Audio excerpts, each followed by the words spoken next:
Moja kati ya vitu vya msingi kwa sasa ni identification, utambuzi wa watu. Na watu hawa wakitambuliwa, wakapata vitambulisho au utambulisho, na utambulisho ni namba ile ya utambulisho, lakini baadaye ile kadi ambayo inakuwa ina chip ambayo imebeba utambulisho wako. Kwa hivi sasa hatua tuliyopo ni kwamba kitambulisho chetu kile kinabeba pia huduma nyingine, yani ile chip ina milango ya kuingizia na kutoa huduma nyingine. Unaweza ukabeba pesa kwenye kile kitambulisho, ukabeba utambulisho kwa ajili ya NHIF, sasa hivi bima ya afya iko mle. Unaweza ukabeba utambulisho kwa ajili ya mifuko ya jamii. Tunaendelea kidogo kidogo kufanya hiyo integration, lakini mpaka sasa hivi huduma kadhaa zimo kwenye kitambulisho chetu.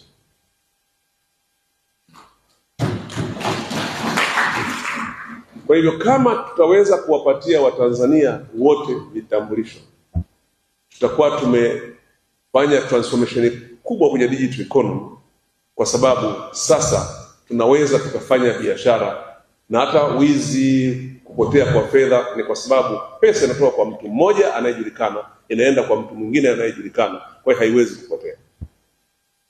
Ni kwa sababu ya kutokuwepo kwa utambulisho huo kwa watu wote, ndiyo maana sasa kuna hata matapeli wanapitia huko. Lakini utambulisho huu utatusaidia sana hata katika shughuli nyingine. Unatoka hapa unaweza kaenda benki, na kadi ile zinatofautiana. Ile kadi ni tofauti na kadi ya benki. Kadi ya benki ukiweka kwenye card reader hapa, inasoma kutoka pale kwenye card reader, kadi ya benki inaenda kwenye database somewhere, hata ukienda kwenye ATM, alafu inarudisha pale, alafu inakwambia wewe ndio fulani, alafu unafanya.